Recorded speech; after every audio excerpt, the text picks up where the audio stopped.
నిన్నటి రోజు ఆంధ్రప్రదేశ్ ముఖ్యమంత్రి నారా చంద్రబాబు నాయుడు గారు మడకసిరకు రావడం చాలా సంతోషం. ఒక ప్రభుత్వ కార్యక్రమాన్ని చాలా సాదాసీదాగా బలవంతపు తరలింపు లేకుండా ఆ సభను నిర్వహించడం చాలా సంతోషంగా ఉంది. ఏ ప్రభుత్వ కార్యక్రమాలైనా కూడా ఈ ప్రభుత్వాలన్నీ భవిష్యత్తులో ఏ ప్రభుత్వాలైనా ఇది కొనసాగించడం మంచిది అనేది నా అభిప్రాయం. కారణం ఏమంటే ఒకప్పుడు జనం తరలింపు అవసరం, ఎందుకంటే ఈ ప్రసార మాధ్యమాలు లేనప్పుడు, ఇప్పుడు ఈ సోషల్ మీడియా కానీ ఎలక్ట్రానిక్ మీడియా ఉన్నప్పుడు ప్రపంచమంతా చూడొచ్చు. 10 మందితో జరిపిన ఇష్యూ ప్రపంచమంతా తెలపచ్చు. అటువంటి ఒక మంచి ప్రయత్నం నిన్న జరిగింది. నేను నా హర్షాన్ని వ్యక్తం చేస్తున్నాను.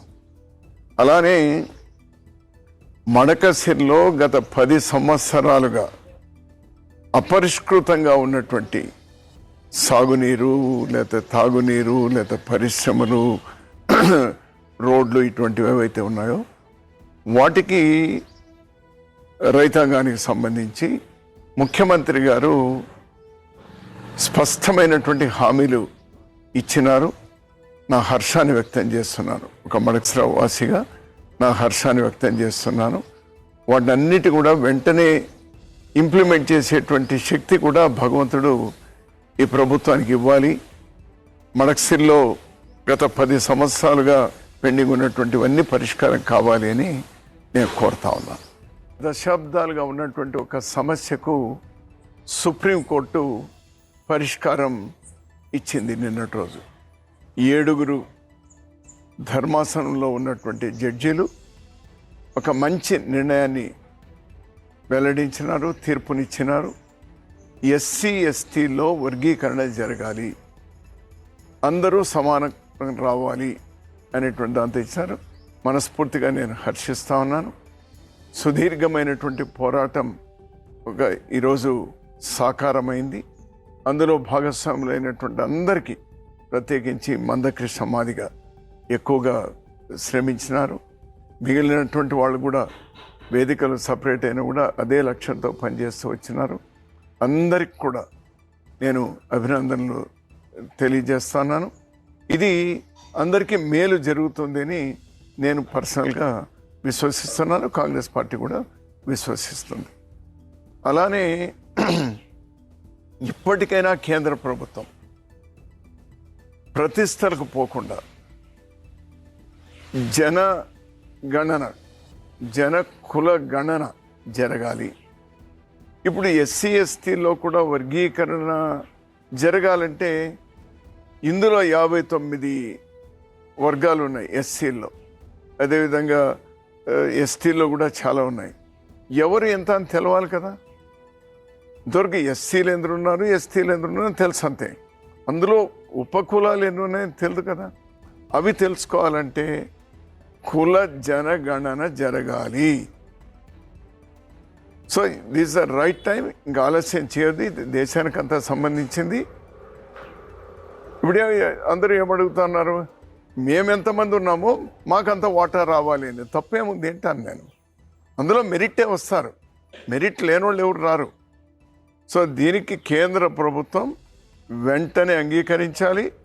తక్షణమే ఈవెన్ దళితులకు కానీ, లేదా ఎస్సీ ఎస్టీలకు, బ్యాక్వర్డ్ క్లాసెస్కి, ఈవెన్ ఉన్నత వర్గాల్లో ఉన్నటువంటి పేదవాళ్ళకు కూడా మేలు జరగాలంటే ఇది వెంటనే కుల జనగణన టేకప్ చేయాలని మరోసారి కేంద్ర ప్రభుత్వాన్ని డిమాండ్ చేస్తున్నాం. ఇది పెరియార్ గారు, అంబేద్కర్ గారు, బిపి మండల్ గారు, వీళ్ళందరూ కూడా సుదీర్ఘమైనటువంటి పోరాటాలు చేసి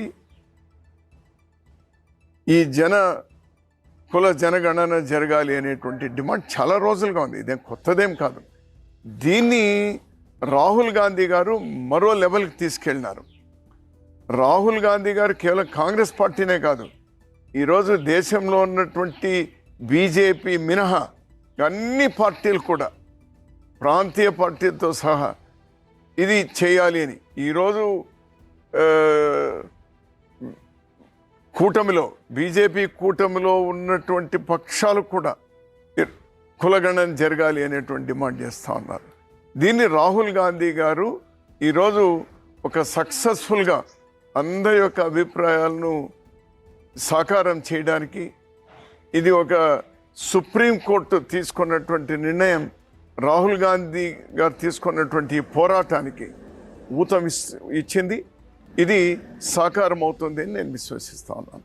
కేరళలో భారీ వర్షాలతో వందలాది మంది చనిపోవడం, చాలా భయానకమైనటువంటి పరిస్థితి ఉండడం, రాహుల్ గాంధీ గారు రాజీనామా చేసినా కూడా వైనాడ్ ఎంపీగా అతను, ప్రియాంక గాంధీ గారు చాలామంది వెళ్ళొద్దు, అక్కడ చాలా ప్రమాదకరంగా ఉంది అని హెచ్చరించినా కూడా అక్కడ ప్రాణాలు కోల్పోయినటువంటి కుటుంబాలను, మరి అక్కడ ఇబ్బందుల్లో ఉన్నటువంటి వాళ్ళను పరామర్శించడానికి నిన్నటి రోజు వాళ్ళు వెళ్ళడం, ఆ వర్షంలో తడుచుకుంటూ ఆ బురదలో వెళ్తూ వాళ్ళందరికీ కూడా ఒక ధైర్యాన్ని ఇస్తూ, అటు ప్రభుత్వానికి కూడా మేము బాసటగా ఉంటాం, రాష్ట్ర కేంద్ర ప్రభుత్వాలు అందరూ కలిసి పనిచేద్దాం, రాజకీయాలకు అతీతంగా వాళ్ళకి అండగా ఉండాలి అనేటువంటి ఒక అప్పీల్ చేయడం అనేది ఏదైతే ఉందో నిజంగా మానవత్వం కలిగినటువంటి ఒక నాయకుడిగా రాహుల్ గాంధీ గారు నిన్న ప్రదర్శించినారు. రాజకీయాలకు అతీతంగా ఇటువంటి విపత్కర పరిస్థితులు వచ్చినప్పుడు కలిసి వాళ్ళకు అండగా ఉండవలసినటువంటి అవసరం ఉంది. రాహుల్ గాంధీ గారిని, ప్రియాంక గాంధీ గారిని నేను మనస్ఫూర్తిగా అభినందిస్తా ఉన్నాను.